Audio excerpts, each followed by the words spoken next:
Abantu abaningi bayasaba ukuthi umuntu abe yedwa. Umuntu uyasaba ukuba yedwa, abekezele ngoba efuna ukugcina abangani, efuna ukugcina ubuhlobo. Kodwa uthothi ngaleso sikhathi iy'hlobo ayisakunakanga, iy'hlobo awusasho lutho kuzona. Iy'hlobo zakugcina ukukukhumbula ngoba unento ethini. Idlozi alikwazi ukusebenzela phezu kodoti, alikwazi ukusebenzela phezu kwezinto. Kunabantu elibakhiphayo empilweni yakho. Kunohlobo lezinto elithi uma lifuna ukuziletha liqale lisuse yonke into ekusarroundini. Lingasusa abangani, lisuse iy'hlobo, lisuse ngisho othandiweyo wakho ukuze usale wedwa. Lisuse ngisho nabakutotosayo uma libona ukuthi asikwazi ukuthi simdlulise kulesi simo esifuna ukumdlulisa kusona. Umuntu wethu asikwazi ukumtrayina kahle ngoba kukhona abantu abathile nabathile abamtotosayo. Lisuse nabo. Lapho uzobona uxabana nabangani ungazi ukuthi kwenzeke kanjani. Kwesinye isikhathi nibanga into engekho nomuntu noma kungasiyena othandiweyo wakho, nibanga into engekho nomuntu kodwa kube kuphela kobungani kanjalo nomphela. Engingakuyala ngakho ukuthi-ke mesedlozi likukhiphile kulabo bantu, musa ukusaba uba wedwa. Idlozi vele likudinga uwedwa. Kuney'khathi lapho idlozi lifuna ukuthi ube wedwa qwaba. Kunezinto idlozi elingeke lakwazi ukukunika zona phambi kwabantu. Kunezinto ney'busiso idlozi elingeke lakwazi ukuthi linikeze zona phakathi kwabantu. Ngoba abantu nabo bengabantu baney'nto zabo nabo. Mhlambe ziyaku-affecta ngendlela engekho right, ngendlela engalunganga ukuthi idlozi selingakuphathisa lezi zinto uma unabo. Kunezikhathi lapho idlozi likufuna ube wedwa ukuze likwazi ukuthi li-operate lithathe indawo yalo. Ungathuki uma ngabe bekushiya bonke. Ngisho nakade nifonelana zonke iy'nsuku usuthi uyafona bengasalibambi noma sebebona i-miss call bengasabuyeli kuwena. Noma iy'hlobo sezenza imicimbi uzwe ngoba sewuzwa kuthiwa bekunomcimbi kodwa uthothi uyabheka nizange nixabane. Nabangani sebehamba iy'ndawo sebekushiya ngemumva wena. Hlala phansi uthule ucabange uzibuze. Ungacabanga ukubi kuphela, ukhumbula amagama kaKhathini usho ukuthi hhayi. Idlozi selifuna ukuthatha indawo yalo. Nawe uhleli lapho kulowo muzi ohleli kuwona awukwazi ukulungisa izinto zedlozi ngoba usaba lowo muntu onaye. Usaba lowo muntu onaye noma umkhwenyana noma umakoti wakho. Ngithi ngelinye ilanga idlozi liyofika lithatha indawo likuthola uwedwa. Liyofika idlozi ngelinye ilanga likwenza ukuthi ube wedwa. Ngikhuluma nje khona abantu abasaba ukuba yedwa. Khona abantu abasaba ukubhekana nezimo bebodwa. Khona abantu abafuna ukuthi ngaso sonke isikhathi behlale becashile ngaphansi kwabanye. Khona umuntu nje kumanje osabayo ukuthi ayolungisa into zedlozi ngoba umkhwenyana wakhe usindisiwe. Ngithi shiya phansi lo dodi lokutshela ukuthi enezinto zedlozi ungazenza amadimoni. Idimoni elikhulu yena usathane qobo lwayo inja leyo ohleli nayo. Noma ngabe umakoti wakho loyo kufaka lowo moya ukuthi hlukana nezinto zedlozi amadimoni. Ngithi idimoni elikhulu yilo lelo lisho njalo. Kodwa ngithi ngelinye ilanga uNkulunkulu nedlozi bazoyithola indawo yokuthi bakukorobhele, bakuhlungele usale sowedwa bese kuyikhona ukwazi ukuthi ulungise lezi zinto zedlozi. Ngoba njengoba ngisho ukuthi idlozi alisebenzeli phezu kwadoti. Ungasabi-ke mase lifikile idlozi lashanela lakorobha ukuthi ube wedwa. Ngoba vele indawo enhle lilungisela wena wedwa. Futhi uze ungayenzi lento ukuthi idlozi mase lifike lakorobha lakushiya wedwa. Lase liyasebenza ngawe, lasebenza ngawe lathatha indawo. Uthi maliqeda lapho wena bese uyaqala futhi uliqala phansi ubuyisa bonke odoti ababesuswe idlozi. Ususe bonke odoti ababekorobhwe idlozi. Yazi ukuthi kukhona abantu ababoniswa ngendlela eziningi ukuthi idlozi alifuni bahambisane nalabantu noma baphilisane nalabantu. Kodwa bona badaza inkani bakwenze ngenkani. Uzwe bethi abantu uyazi sibani mani meke wahamba kule ndawo njalo ubuye uright. Kodwa make wabuya wahamba nalabangani bakho obani. Izinto zakho nivele zibhede uphuphe. Oyinaka leyo nkulumo isuyingakhulunywa umuntu oyikhulumayo isuyikhulunywa idlozi. Kunohlobo lwabantu uma umuntu wedlozi elingakufuni phakathi kwabo idlozi. kunohlobo labangani wena onalo ngokomoya nenyama ngokwasemhlabeni, kodwa idlozi elivimbekile ukuthi likusebenze uma unawo. Kunabantombatha nabo embhedeni odwa uthola ukuthi bavimba izinto zakho, kodwa ukhona lo moya nezwi like lifike kuwena engikwaziyo lokho, elike lifike kuwena likuhlebele bese uyaliziba, bese wena usaba ukuthi hhayi ngizoba yini. Ungasabi, idlozi alisoze lakubeka ebumnyameni lase langabuletha ukukhanya. Kubo bonke ubumnyama elikubeka kubona, idlozi lisuke liza nokukhanya. Ngisho nasebumnyameni ozifake wena, idlozi liyeza nokukhanya. Awukho umgodi lokucwilisa kuwona, elokufaka kuwona idlozi bese likushiya kanjalo. Kunaloku wena uyozifaka emgodini likukhiphe lona. Singabantu siyasaba ukuthi sibhekane ney'nselelo eziza singazazi ukuthi sizanani. Omunye nje uyazwana nabangani bakhe, kodwa kade atshela ukuthi uma ufuna sikwenzele into woza wedwa, yena uncamela ukuhlala nabo. Le nkulumo le eshiwo yidakwe ematshwaleni nabantu abaphuzayo, uzwe kuthiwa uma ufuna sikuphuzise noma ufuna ukuphuza nathi woza wedwa. Leyo nkulumo leyo izwakala ngathi inkulumo encane, kanti izwakala futhi ngathi inkulumo yomona, kanti inkulumo ebaluleke kakhulu. Nasedlozini linjalo idlozi nalo. Mese lifuna ukukubusisa, mese lifuna ukwenza izinto likudinga wedwa.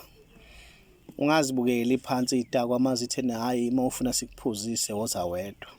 Nedlozi liyakusho lokho, nedlozi liyakusho lokho ukuthi sikudinga uwedwa, woza wedwa. Idlozi noma bekuthiwa uye entwasweni noma bekuthiwa uzoba umakhosi, uzoba isangoma, ngeke uzuzwe kuthiwa likuthathe ngisho nanewele lakho nanithatha nobabili ngosuku olulodwa. Ngeke uzwe kuthiwa uMandla nabangani bakhe boba-10 bathathwe yidlozi balapha kamakhosi ubani bayathwasa bonke noma badla amagobongo bonke. Ngeke. Idlozi likudinga wedwa. Uma futhi libone ukuthi ayikho indlela yokuthi ulalele malithi likudinga wedwa, usaphakathi ey'ntweni elingazifuni, usaphakathi kwabangani abakuphazamisayo, khona umuntu onomngane othini, hawu mngani wami ngeke umuhle kanjeni usuyodlala idlozi, sengathi ngiyabona mngani.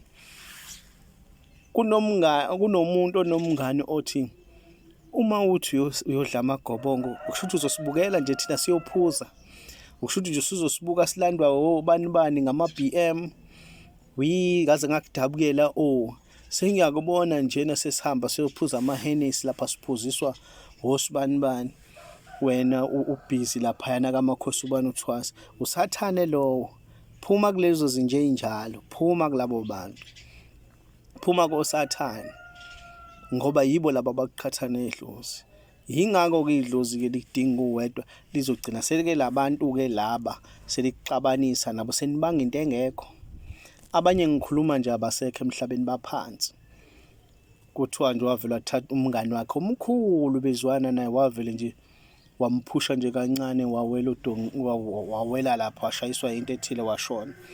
Omunye babanga into encane, wavele wathatha umbese wamgwaza. Naye lo wamgwaza wayisola. Mhlambe lapho uyomunye umuntu angayifunda leyo nto njenganokuthi hhayi lo suka isigebengu, kanti mhlawumbe uthothi weqala nokubulala umuntu engakaze ayicabange lento futhi umngane wakho omkhulu, kodwa ulaka nentukuthelo yamadlozi abo bobabili yafika ekutheni kuze kufike kuthatheke lesi sinqumo lesi, ngoba thina abasemhlabeni sike siy'tshela ukuthi konke kuhle, kanti okunye kobuhle bethu ibona obusilimazayo. Angisho ukuthi kuhle ukuthi umuntu abulale umuntu, kodwa kukhona lobumngani obungalungile for wena nezinto okuzona wena ozukhishwe kabuhlungu kuzona. Ningizwe kahle, angikhondoni ukubulala, kodwa ngiyalinganisa kukhona abaze bahambe ngesandla sobungani ngoba sekuyintukuthelo yamadlozi ukuthi lo mngani lo basibufuni. Even uthando Amadlozi angenelela mengalifuna ukuze ukuthi okungcono amalihlukane ngesidumbu, uthando luphele ngesidumbu, ngoba shuthi lolo thando vele belingafunwa yibo abangekho. Vele-ke thina basemhlabeni ukufa sikuthatha ngendlela ebuhlungu esingayi-understand, sizwe iy'nhlungu kuphela, ayikho into esingayichazelwa umuntu ngomuntu wakithi mefile, kodwa balele basuke bejabule, abanye babo bejabulela ukuthi nangu yeza. Ngesigxile kakhulu kuleyo, kodwa bengisasho nje ukuthi abantu mabayeke ukusaba ukuphuma kwabantu ey'mpilweni zabo. Abantu mabangahlaleli isimo esithile la behleli khona, ngoba idlozi mese lizinyakazela lona ukuthi likukhipha lona lapho, kuyophela ngendlela ongeke uze uyithande. Ngikhuluma kumanje khona abangabhekani kodwa bayazi into abayibangayo. Ngikhuluma nje khona abangabhekani kodwa babe mathe nolimi, kanti yingoba idlozi laselifuna uthathe indlela yakho ongeke uzukwazi ukuyithatha unomunye umuntu. Idlozi laselifuna uthathe impilo yakho kuyiyona mpilo yakho ongeke ukuyikwazi ukuthi ubambisane kuyona nalo muntu elikhipha kuyena leso sikhathi. Idlozi mase lifuna ukusebenza ngawe lizokudinga uwedwa. Idlozi mase lifuna ukwenza izinto kuwena nokuletha izinto kuwena likudinga uwedwa. Lingakhipha sihlobo, ungakhipha abani, ungabanaka abantu abaphuma empilweni yakho. Ungabanaka abantu abavele bakushintshela esikhaleni bakulaxaza. Musa futhi ukuthi noma ngabe sowuhambile ngokwempilo bese uqala phansi lokubuya uyolandana nalabo doti labo. Okuphumile kuwena uqaphele ukuthi meke kwafika idlozi lathatha indawo, ungabisakulandela kudedele kuhambe kanjalo. Bekuvele kungeke kususwe kuwe bese idlozi lithatha indawo uma bekulungele ukuba nawe. Awukwazi phela ukuthi ungafike kuklinwe kade kukhishwa udoti bese wena uqala phansi ulanda wona lowo doti ubuyisela la kade kuklinwa khona. Phela okusho ukuthi manje ukhansela yonke into enhle ebesiyenziwe.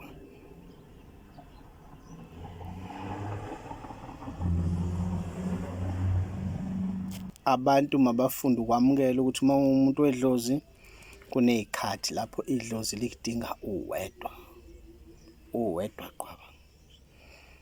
Futhi kunezinto ezimbi elizokudlulisa kuzona, kunabantu abaningi abazokuzonda, kunabantu abaningi abazokushintshela, kunabantu abaningi abazokulaxaza ngesikhathi ubadinga. Kodwa kuzo zonke izimo abazokulaxaza kuzona nabazokushintshela kuzona, idlozi lizoyiveza indlela. Ungabeke ukuthi-ke mase liyivezile indlela lakuvezela ukuthi yini kahle kahle belihlela liyenza, bese uqala phansi wena mese alright uthi ufuna ukuyobonisa bona ukuthi usukephi ngezinga lempilo, usunani, uthi ufuna ukubonisa bona nokubasondeza empilweni yakho nokuyobagcwalisela, ungabisasondelana nabo. Konke oyiko bayokubona kodwa ungabisasondelana nabo. Ungabadinelwa, ungaxabani nabo, kodwa distance yourself from them. Uba bebekulungele ukuthi babe khona empilweni yakho esimene esihle, konke okuhle bekuzokwenzeka empilweni yakho bekhona. Ngoba njengoba ngisho kanje, idlozi lithi mase selikhiphe laba elibakhiphile wena obonqene baphume empilweni yakho, kuba khona elibaphathisa okuhle ngawe, kuba khona elibaletha kuwe kanti sebephethe izinto zakho. Liyakwenza phela idlozi ukuthi livele liphathise abantu abathize izinto zakho, kodwa liqala likudlulise endleleni yokuthi ube wedwa, lisebenze ngawe uwedwa. Bona laba abaphathiswe okuhle ngawe noma abaphathiswe okuhle kwakho bavele baqhamuka idlozi seliqalile selisebenzile ngawe, selikubonile nokuzimisela kwakho.